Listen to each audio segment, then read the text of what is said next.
There are two vehicles that are essential to reach this vision. First, Gettysburg College must develop a reputation that matches today's reality. I said that and the sun came out.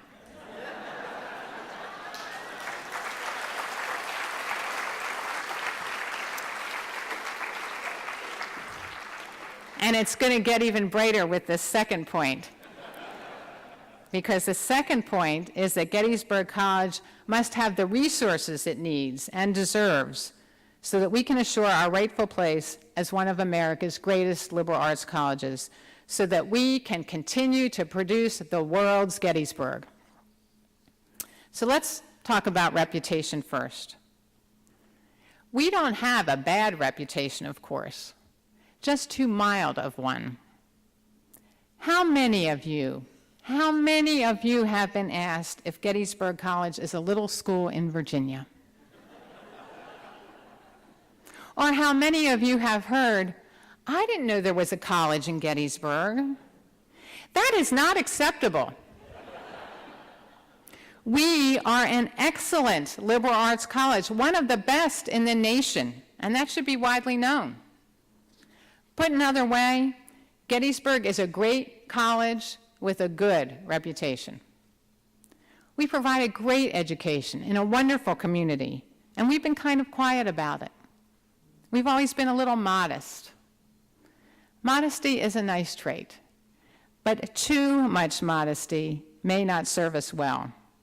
I think the world needs to know what we're bringing to the table, and we need the help of our students and alumni and parents and friends to broadcast that message. We need to share the news of what makes Gettysburg great. We need to trace the impact, the ripple effect that Gettysburg has on society, on the nation, on the future. That's the world's Gettysburg we're talking about again. Now let's focus on the challenges we face, and that brings us to the question of resources. The data and landscape are very clear. We have less money to spend on the educational experience we offer than the colleges we compete with most closely for students: Bucknell, Lafayette, Franklin and Marshall, and Dickinson. Each of those institutions has more endowment per student than does Gettysburg. Each can count on more annual giving from their alumni than can Gettysburg. In recent years, each has even charged a little more tuition than Gettysburg. Although we should be proud that we've remained competitive despite our smaller resource base, I worry that we can't keep this up forever. In this new economic environment, some colleges will disappear, they'll just go out of business. I'm confident that Gettysburg will not be one of them. Gettysburg will survive. But this is about more than survival. The challenge we face isn't about keeping the doors open and the lights on. It's about the difference between being good and being great. It's about fulfilling the mission we have set for ourselves. Now you might wonder, what's the impact of having fewer resources to spend? Is it that big of a deal? First, I worry about our ability to continue to attract and retain truly excellent faculty. So far, we've done very well, even though we've been a little bit behind others in regard to what we're paying in salary. But if you slide back a little, and then a little more, you can find yourself in a hole as that gap widens. Trying to recruit new talent if you're offering, say, 20% less than what they're being offered elsewhere, that is a challenge. And those faculty also need support to stay contemporary in their teaching methods and in their disciplines so that they're offering a first-rate educational experience to their students. So providing adequate support for our faculty is critical, and it's a concern. But my biggest concern is student scholarship support, financial aid. We must assure that Gettysburg education is available to all deserving students, not just those who can afford it. I think there's a moral imperative here. We should not be comfortable denying access to those we'd otherwise welcome solely because they don't have the ability to pay. I should also point out that we need to make Gettysburg accessible to all qualified students, not just because we think it's the right thing to do. It's also, quite frankly, the necessary thing to do. We have to recruit a more diverse student body if we're going to compete with other great colleges for the top talent of the coming generations. Today's top students, regardless of their own circumstances, understand that a diverse campus community will enrich their learning experience and their preparation for leadership roles in a global economy. And they are right. It's what they should expect, and it's what we should be able to provide. Some may wonder, why can't we just charge less? Why is a Gettysburg education so expensive? In a word, it's personal. We're not interested in improving efficiency by teaching hundreds of students simultaneously in vast auditoriums, or by delivering lectures by computer screens. Our model will always be about close faculty-student relationships and robust educational experiences. Experiences that unleash the potential of young minds and develop in our students a sense of responsibility to put this high-quality education to use. That educational experience goes far beyond the bounds of our classrooms. Our students deserve opportunities to do research with faculty during the summer. They should be able to participate in service learning trips. They should have the opportunity to do internships. They should study abroad.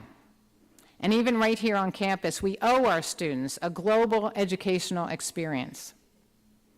I can't think of better preparation for tomorrow's leaders than a rich liberal arts education that is paired with active learning experiences in labs and in workplaces, in Asia and South America, in local homeless shelters and orphanages in Africa. These are the experiences that are helping our students connect the dots from classroom to career, from local to global community, from thinking to doing.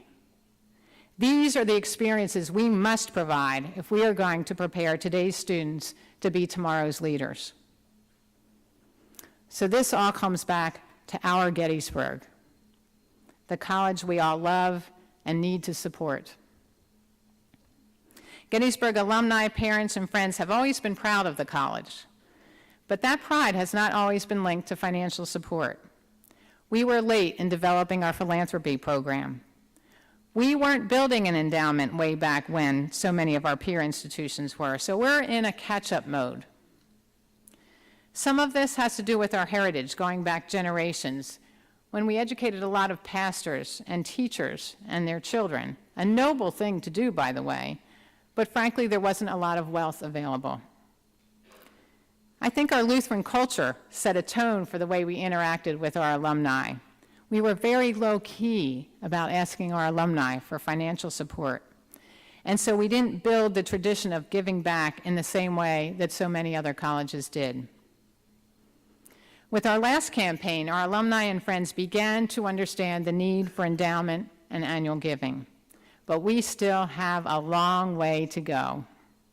And frankly, a lot of our alumni will say, well, you're charging $50-some thousand a year, you're a wealthy institution, why would you need our help? Why would you need additional support? They don't understand the fact that the cost of every student's Gettysburg education exceeds what we charge. And they don't understand that many of our students simply can't afford to pay the full $50-some thousand a year. They may need our help understanding that the kind of experience we want to offer, that we must offer if we're to continue to be true to our mission, is expensive. What we offer is more than a college degree. It's an experience that transforms young lives and prepares them to have impact. So I need your help to explain the value of the educational experience we offer and what our college's needs are. The challenge is converting those who haven't been givers and moving those who have been givers to a new level of commitment. And I know we can do that. I think our challenges have to do with educating people and bringing them closer into the fold, as you are. The problem is not a lack of allegiance or affection. I'm out traveling the country meeting alumni and parents and friends of the college, and I know there is so much untapped enthusiasm for Gettysburg College. It fills the room every time I enter a gathering of Gettysburgians. Over the next few years, we'll increase that enthusiasm even more, and we will reduce the untapped part. One thing I want to stop saying, that frankly I've gotten very tired of saying, is that we're fighting above our weight class. On the one hand, I think we should feel very proud of what we've been able to accomplish with the resources that we have available. But I do worry that we're reaching our limit. I think you can fight above your weight class only so long before you start to wear out.